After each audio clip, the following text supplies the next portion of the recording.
Puluhan warga Kota Sorong yang belum menerima bantuan PKH mendatangi kantor Dinas Sosial Kota Sorong.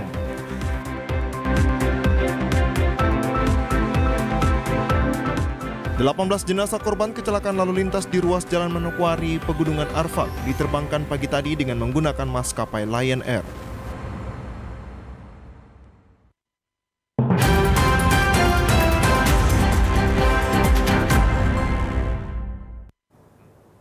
Salam jumpa pemirsa, senang sekali saya Maria Talim Bekas dapat kembali menjumpai Anda dalam program Berita Papua Barat hari ini.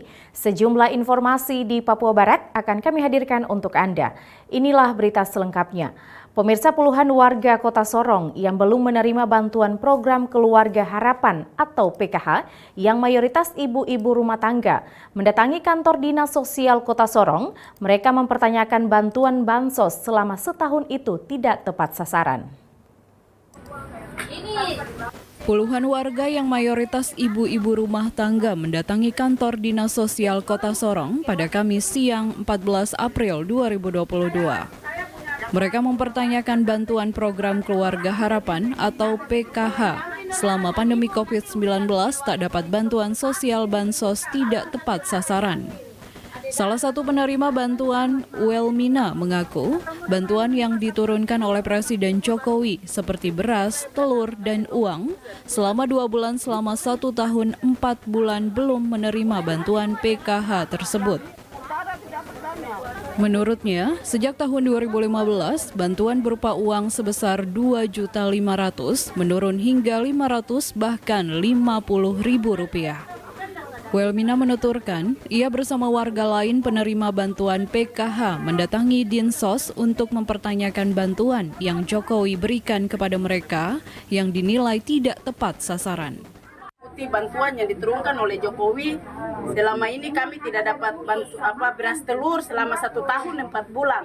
Dan juga kami punya uang 2 bulan ini kami tidak dapat, sedangkan bantuan yang diturunkan oleh Jokowi itu dari tahun 2015 itu kami terima 2.500.000.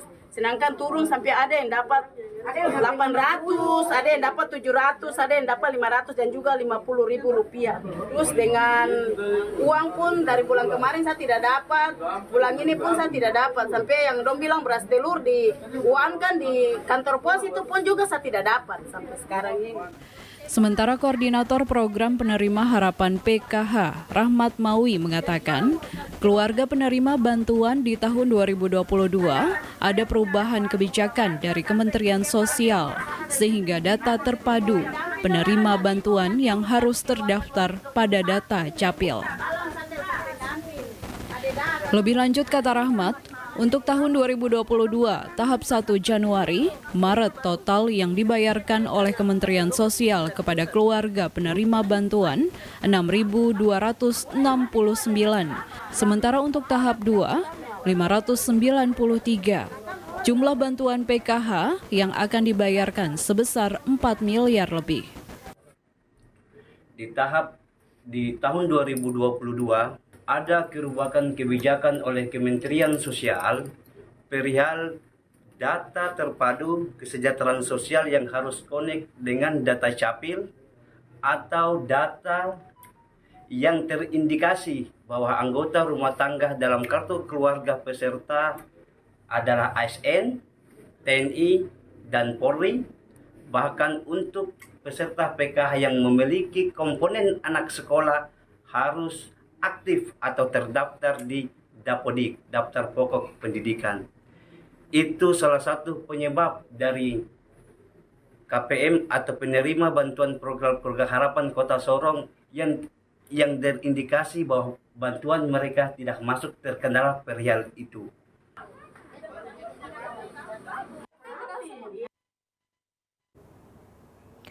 Pemirsa, menolak pemekaran daerah otonom baru di Tanah Papua, Solidaritas Mahasiswa dan Masyarakat Papua Kamis siang melakukan long march dari kampus Unipa hingga pertigaan Tugu Amban. Sejak pukul 11 pagi, puluhan masyarakat yang mengatasnamakan diri Solidaritas Mahasiswa dan Masyarakat Papua melaksanakan demo damai dengan titik kumpul di depan kampus Universitas Papua dan melakukan long march hingga ke kantor DPR Papua Barat. Namun gagal karena pihak keamanan hanya mengizinkan pendemo melakukan long march sampai ke pertigaan Tugu Amban. Pendemo membawa spanduk dan juga pamflet yang bertuliskan solidaritas mahasiswa dan masyarakat Papua menolak pembentukan daerah otonomi baru, serta mempertanyakan ke DPR Papua Barat tindak lanjut aspirasi yang pernah disampaikan ke wakil rakyat tentang penolakan DOB. Mereka juga meminta pihak keamanan untuk melakukan komunikasi dengan pihak DPR agar mau menemui pendemo. Untuk itu mereka tetap bertahan dan mendesak agar anggota DPR datang untuk menerima aspirasi mereka. Massa berkomitmen akan tetap melakukan aksi demo damai agar pemerintah Provinsi Papua Barat dan juga wakil rakyat dapat meneruskan aspirasi masyarakat Papua untuk menolak pemekaran DOB. Jimmy Tabisu, TVRI Papua Barat melaporkan.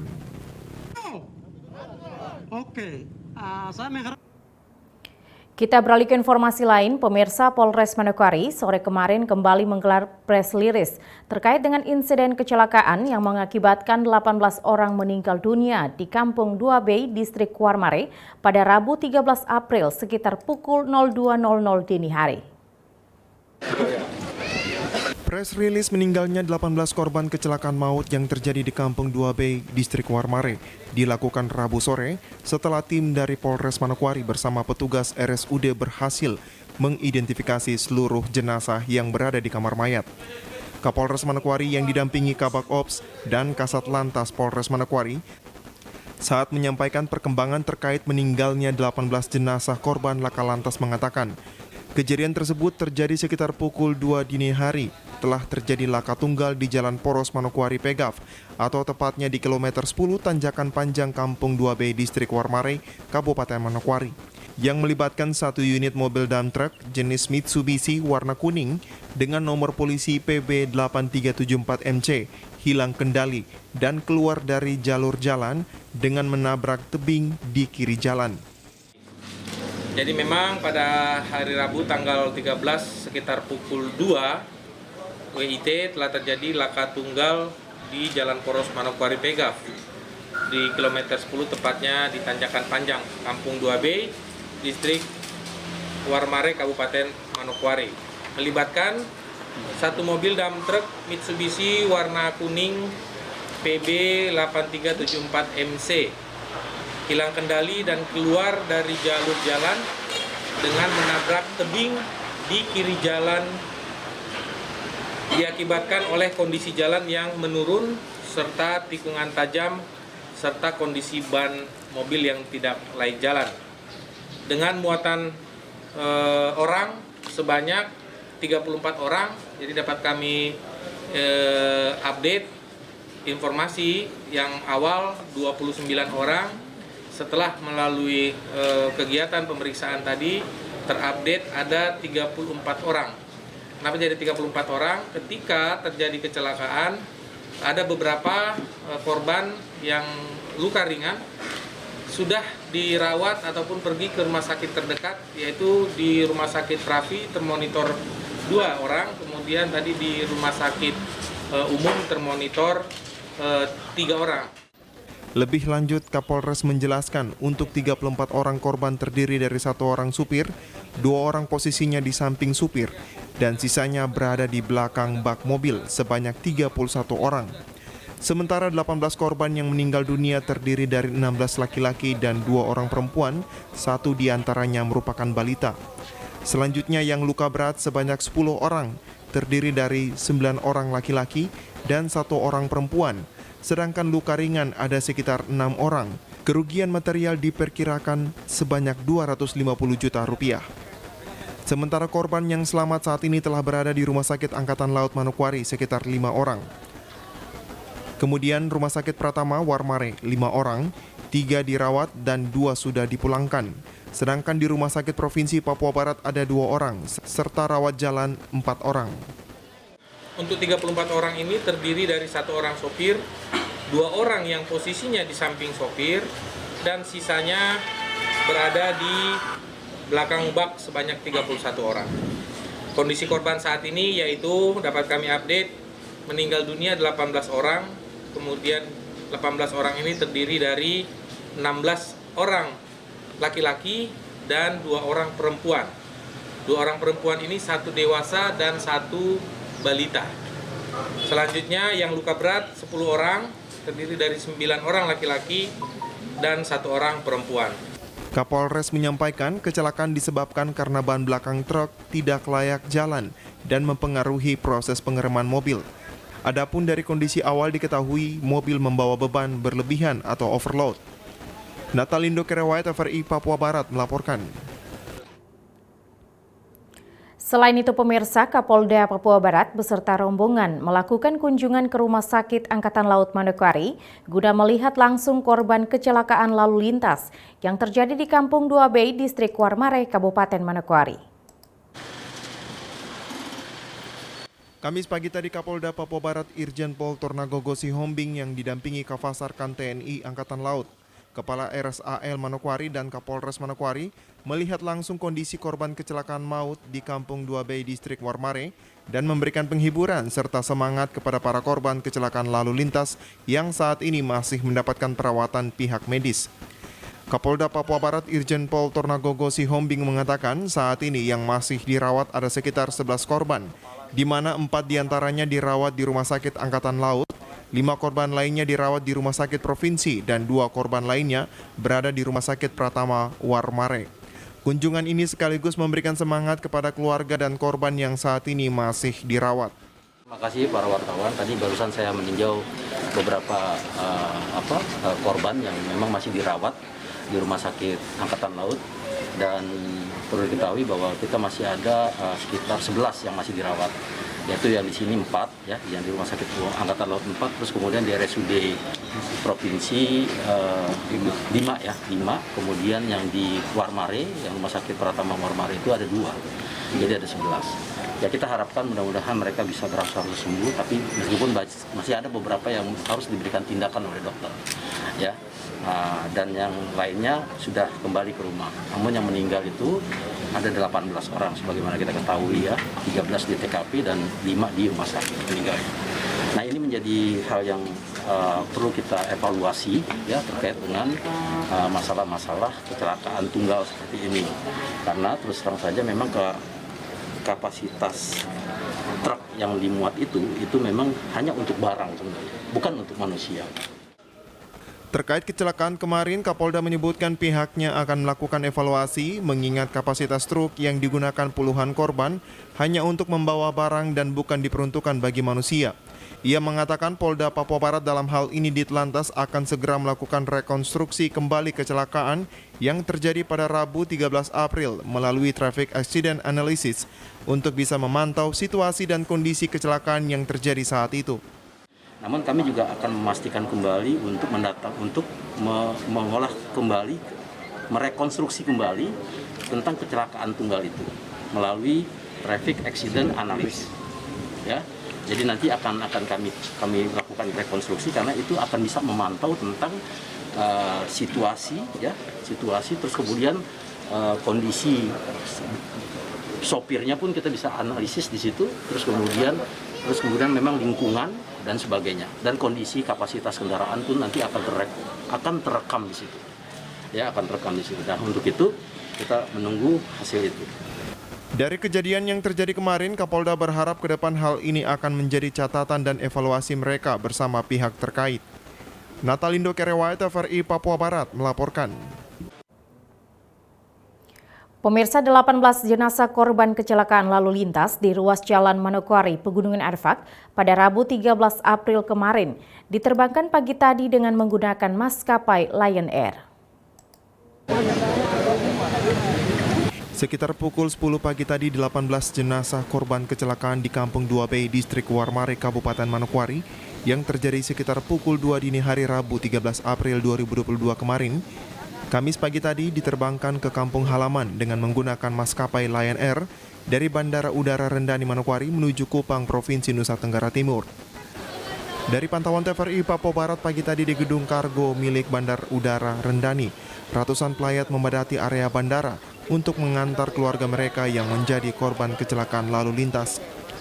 Terlihat belasan jenazah yang sudah dimasukkan dalam peti dibawa menggunakan mobil ambulans dan kendaraan truk milik Kodam 18 Kasuari.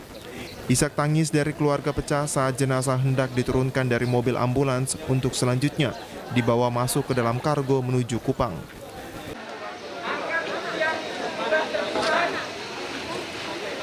Diketahui kecelakaan yang membawa 34 penumpang diantaranya ada seorang balita, truk mengalami kecelakaan tunggal di kilometer 10 ruas Jalan Manokwari Pegaf dikarenakan remblong hingga akhirnya kendaraan tersebut menabrak dinding tebing yang berada di sekitar lokasi. Natalindo Kerawait TVRI Papua Barat melaporkan. Pemirsa, pemerintah Kabupaten Manokwari ikut menyampaikan turut berduka cita atas kecelakaan maut yang terjadi Rabu kemarin yang menyebabkan 18 orang meninggal dunia. Kecelakaan maut yang merenggut nyawa 18 orang turut dirasakan oleh pemerintah daerah maupun masyarakat. Rabu sore kemarin sebagai bentuk keprihatinan kepada 18 korban meninggal akibat kecelakaan maut tersebut, Sekretaris Daerah Kabupaten Manokwari, Dr. Gigi Henry Sembiring mendatangi ruang jenazah RSUD Manokwari guna melihat secara langsung jenazah korban kecelakaan dan juga keluarga besar Floba Mora yang berduka cita. Kedatangan Sekda Manokwari disambut baik oleh Ketua Ikatan Masyarakat Floba Mora, Clinton Talo. Sekda yang hadir mewakili pemerintah daerah Kabupaten Manokwari menyampaikan turut berduka cita kepada keluarga korban. Nama pemerintah Kabupaten Manokwari menyampaikan turut berbelasungkawa yang sedalam-dalamnya atas dipanggil pulang oleh Tuhan masyarakat kita yang 29 orang kecelakaan, 18 yang sudah meninggal, 11 masih kritis. Jadi kami atas nama pemerintah Kabupaten Manokwari turut berbelasungkawa. Ya, memang namanya kecelakaan tidak ada yang mengharapkan. Jadi Tuhan yang memberi, Tuhan yang memanggil, tidak tepat. Selain menyampaikan turut berduka cita kepada keluarga korban, Sekda juga mengajak keluarga besar yang ditinggalkan agar dapat menerimanya karena semuanya merupakan rencana dan izin dari Tuhan. Arina Irianan, TVRI Papua Barat melaporkan. Informasi selanjutnya akan kami hadirkan setelah jeda berikut ini, tetaplah bersama kami.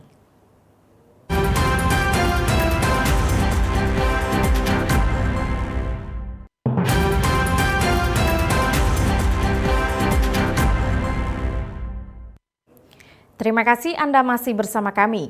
Pemirsa, untuk menurunkan angka stunting di Papua Barat, BKKBN Perwakilan Papua Barat sebagai koordinator pelaksana di daerah telah membentuk program tim pendamping keluarga dan juga program mahasiswa peduli stunting dengan harapan mempercepat penurunan angka stunting di Papua Barat. Yang kami hormati, Kepala Bapeda. Saat ini angka stunting Provinsi Papua Barat berada di 26,2% sesuai dengan program nasional tahun 2024. Angka stunting di seluruh Indonesia harus turun hingga 14%. Hal tersebut membutuhkan kerja keras dan juga komitmen serta sinergitas dari pemerintah Provinsi Papua Barat dan juga komponen masyarakat lainnya. Untuk itu, BKKBN Perwakilan Papua Barat sebagai koordinator pelaksana di daerah terus berupaya dengan melaksanakan program serta berinovasi untuk menurunkan angka stunting. Kepala Perwakilan BKKBN Papua Barat, Pilmona Maria Yarolo mengatakan, saat ini beberapa program penurunan stunting sudah dilakukan, yaitu pembentukan tim pendamping keluarga yang terbentuk di seluruh desa dan kelurahan di seluruh Provinsi Papua Barat sebanyak 1.837 pendamping keluarga yang terdiri dari bidang kader PKK dan kader KB. Selain itu juga ada program mahasiswa peduli stunting yang telah ditindaklanjuti dengan kerjasama dengan beberapa universitas di Papua Barat dengan harapan materi stunting dapat dibekali bagi mahasiswa yang akan melakukan KKN sehingga informasi stunting dapat disosialisasikan kepada masyarakat. Bapak Gubernur dan Bapak Ibu yang saya hormati, berdasarkan tugas baru tersebut dan dengan memperhatikan angka prevalensi stunting serta target yang diberikan sebagai Ketua Pelaksana, telah dibuat program-program prioritas dan inovasi oleh BKKBN Pusat yang ditindaklanjuti di provinsi dan dilaksanakan di kabupaten kota. Adapun beberapa program tersebut antara lain pembentukan tim pendamping keluarga yang terbentuk di seluruh desa dan kelurahan di seluruh Indonesia, termasuk kita di Papua Barat. Jadi di Papua Barat saat ini sudah terbentuk 1.837 tim pendamping keluarga. Deputi Bidang Keluarga Berencana dan Kesehatan Reproduksi, Eni Gustina, mengatakan stunting itu terjadi karena perilaku. Sehingga orang kaya dan juga orang yang ekonomi rendah semuanya bisa kena stunting. Hal tersebut terjadi karena pola makan, sumber air bersih dan juga pengelolaan jamban. Untuk mengatasi masalah stunting dibutuhkan kerjasama. Yang pertama adalah pola makan. Anak-anak yang stunting tidak semuanya berasal dari keluarga miskin. Banyak keluarga yang mampu juga anak-anaknya stunting karena perilaku. Tadi pola makan, perilaku, dan yang ketiga anaknya sering sakit-sakitan. Mengapa sakit? Karena pengaruh lingkungan. Lingkungan adalah yang paling sering sumber air bersih. Dan keduanya pemanfaatan jamban. Karena di jamban itu kalau kita tidak benar itu akan menjadi sumber penyakit. Saat ini, BKKBN di seluruh Indonesia lebih memfokuskan pendampingan keluarga dari calon pengantin sampai dengan ibu hamil dan memiliki anak, intinya merencanakan kehamilan agar lahir anak-anak yang berkualitas. Jimmy Tabisu, TVRI Papua Barat melaporkan. Kita beralih ke informasi lain, pemirsa, dalam rangka menciptakan lingkungan kerja bebas korupsi serta bersih bebas melayani, Kejaksaan Tinggi Papua Barat melakukan penandatanganan fakta integritas menuju wilayah bebas korupsi dan wilayah bersih bebas melayani. Penandatanganan fakta integritas menuju wilayah bebas korupsi dan wilayah bersih bebas melayani Kejaksaan Tinggi Papua Barat berlangsung Kamis pagi tadi di dalam apel bersama di lapangan apel kantor Kejaksaan Tinggi Papua Barat yang dipimpin oleh Kepala Kejaksaan Tinggi Papua Barat Juniman Hutagaol. Kepala Kejaksaan Tinggi Papua Barat dalam amanatnya menyampaikan pencanangan pembangunan zona integritas merupakan langkah awal dari seluruh tahapan menuju pembangunan zona integritas meliputi 6 area, yaitu manajemen perubahan, penataan tata laksana, penataan sistem manajemen SDM, penguatan akuntabilitas, penguatan pengawasan, dan peningkatan kualitas pelayanan publik. Untuk memperoleh predikat dalam zona integritas WBK dan WBBM di lingkungan Kejaksaan Tinggi Papua Barat, maka pembangunan zona integritas harus dipahami secara baik.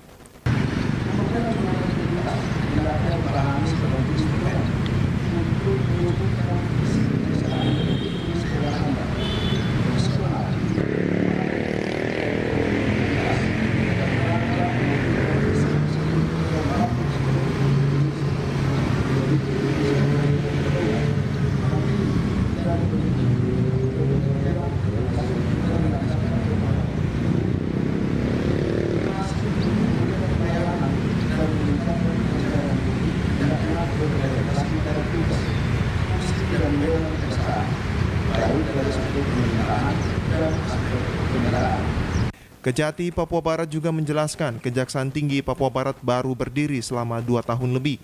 Namun diharapkan mampu melaksanakan tupoksinya secara optimal sehingga dapat meraih predikat WBK dan WBBM di tahun 2022 ini. Setelah ada perbedaan yang menghormati, Kejaksaan Tinggi Papua Barat sebagai satuan kerja memang masih berusia sangat muda, baru berusia 2 tahun 2 bulan sudah lebih. Namun dalam pelaksanaan tugas pokok dan fungsi kejaksaan di wilayah provinsi Papua Barat ini tidak kalah dari apapun program yang dimulai kalau sekiranya perlu diberi ada proses. Apalagi sampai kebenaran sehari-hari masih harus benar, sarana dan prasarana masih terbatas. Namun kita tidak boleh meninggal atau masalah. Kita harus optimis bahwa negara kita mampu melaksanakan tugas kita secara optimal. Bahkan dengan kepercayaan diri, kita berkenan bisa berbeda melaksanakan pembangunan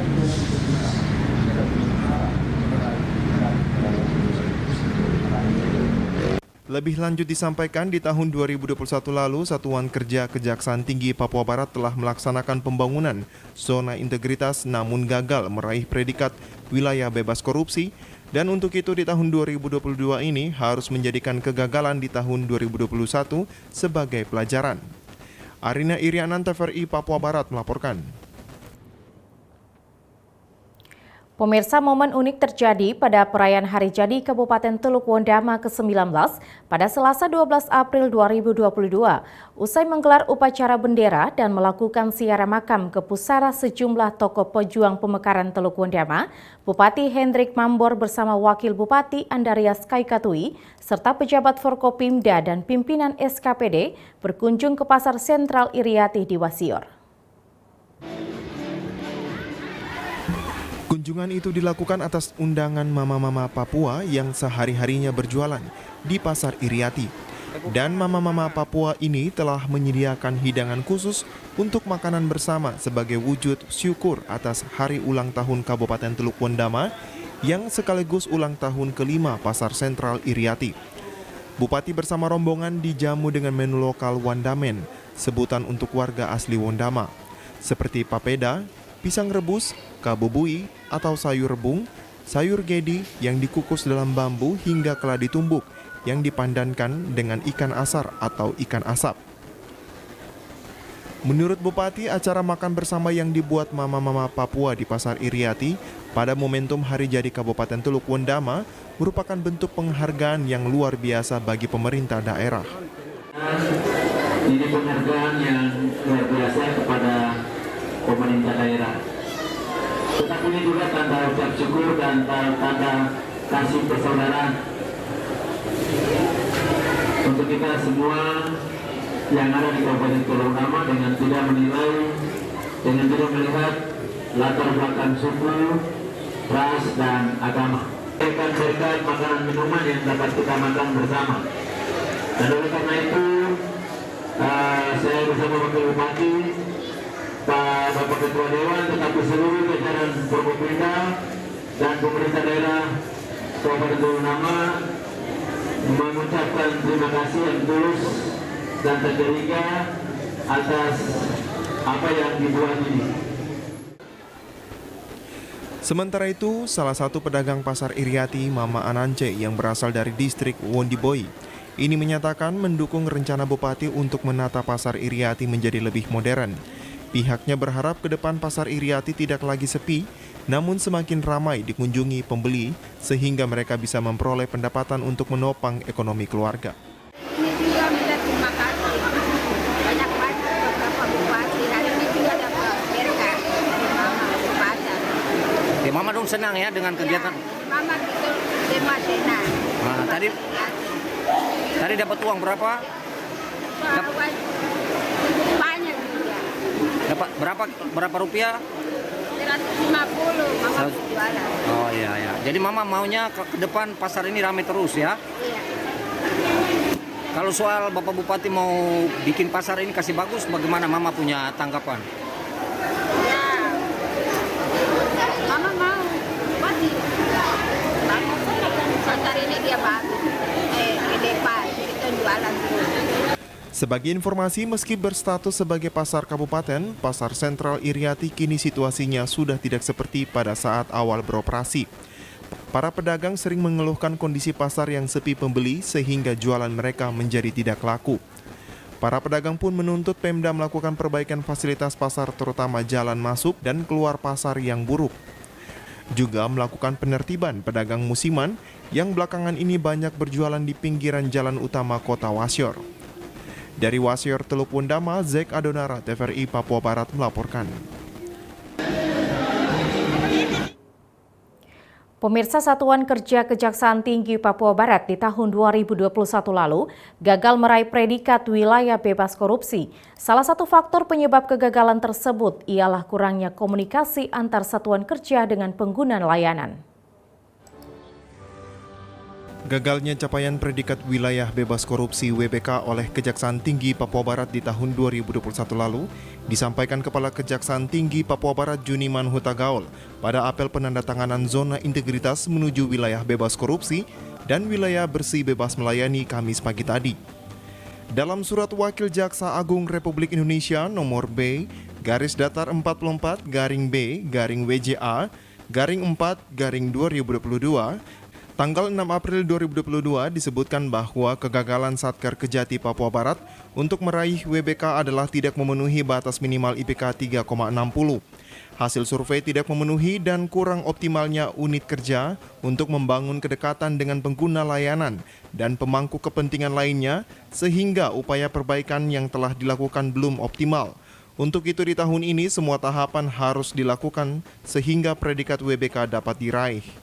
Tahapan yang sudah ditentukan oleh pimpinan mengeluarkan pedoman itu juga didasarkan pada pedoman secara nasional yang dilakukan oleh Kemenpan. Ada tahapan-tahapan. Tadi sudah saya sampaikan bahwa ini adalah pembangunan tujuan integritas yang ketiga.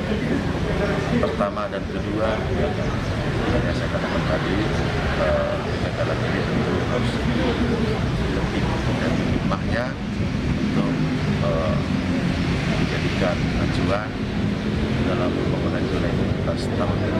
Saya tentu mengharap tahun ini bisa meraih harapan bersama untuk mendapatkan predikat WBK. Kebetulan beberapa waktu yang lalu tadi di sambutan saya sebutkan ada sebagai Kejaksaan Agung selaku tim penilai pusat bahwa untuk Papua Barat ada beberapa poin disebutkan faktor yang mengakibatkan kegagalan dan juga tidak hanya sekedar apa menyebabkan kegagalan, juga merekomendasikan apa yang sikap yang harus diambil untuk kegagalan itu bisa tidak terulang lagi. Faktor pendukung gagal diraihnya predikat wilayah bebas korupsi pada Kejaksaan Tinggi Papua Barat adalah kurangnya komunikasi dengan pengguna layanan, sehingga diharapkan peranan pers di Papua Barat dapat mendukung Kejaksaan Tinggi dalam meraih predikat WBK. Kurangnya komunikasi dengan pengguna layanan.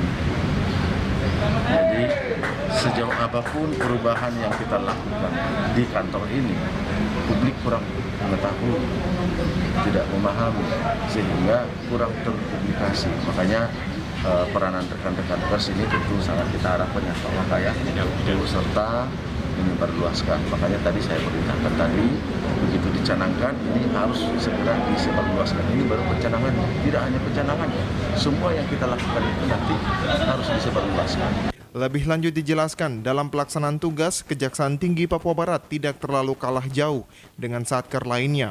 Namun, untuk pembangunan zona integritas harus didukung dengan sarana prasarana, sehingga diharapkan walaupun Kejati masih berkantor di kantor sementara, pelayanan secara optimal harus dapat dicapai.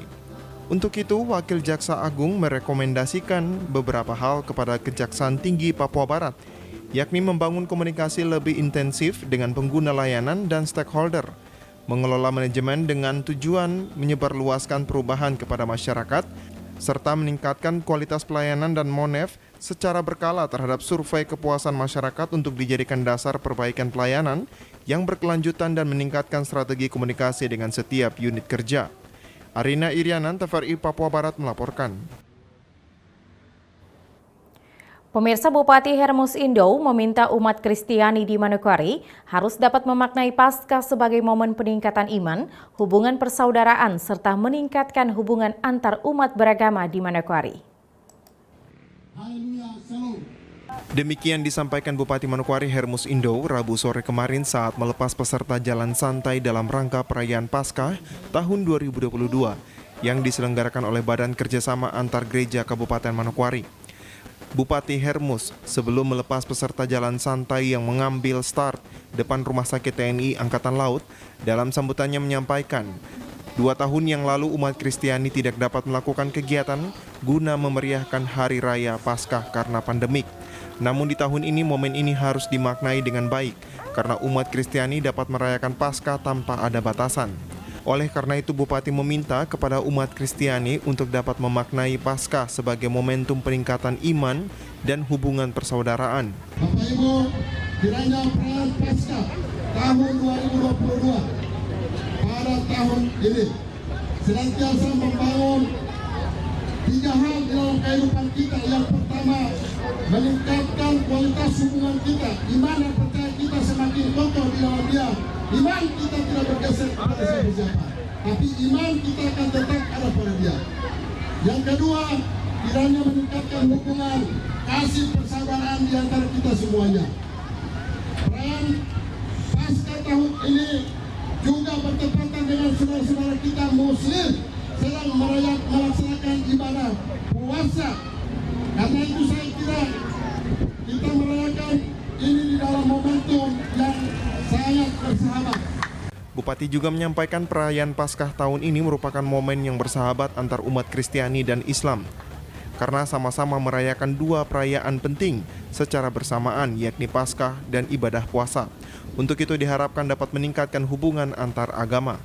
Kita berharap perayaan Paskah dan juga ibadah puasa di tahun ini akan meningkatkan hubungan antara umat Kristen dan juga umat Islam, bahkan umat-umat yang lainnya di kabupaten ini, untuk terus kita menjaga Manokwari sebagai pusat peradaban di tanah Papua, sebagai kota Injil yang terus menyatakan terang-terang Injil dan kasih Kristus di kota ini.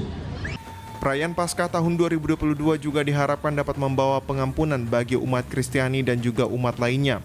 Umat Kristen harus menjadi orang yang mau rela untuk mengampuni orang lain.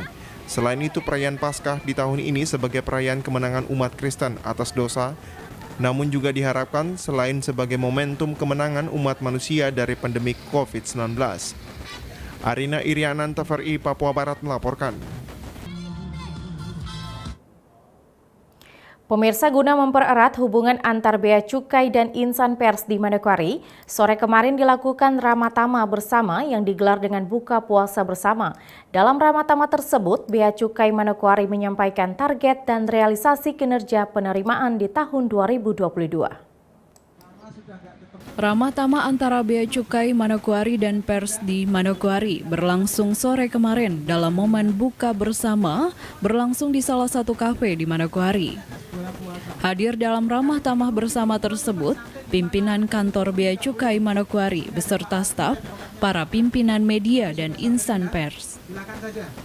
Dalam ramah tamah tersebut, Kepala Bea Cukai Manokwari kepada insan pers yang hadir menyampaikan capaian kinerja penerimaan kantor Bea Cukai Manokwari per Maret 2022 dari target 900 juta lebih dalam realisasinya mencapai kurang lebih 5 miliar. Ini target yang dibebankan kita sekitar 900 juta. Dan pada Maret sampai dengan akhir Maret 2022 sudah mencapai penerimaan realisasinya 500% lebih, jadi sekitar hampir 5 miliar. Dan ada potensi penerimaan di bulan April ini sekitar hampir 2 miliar lagi.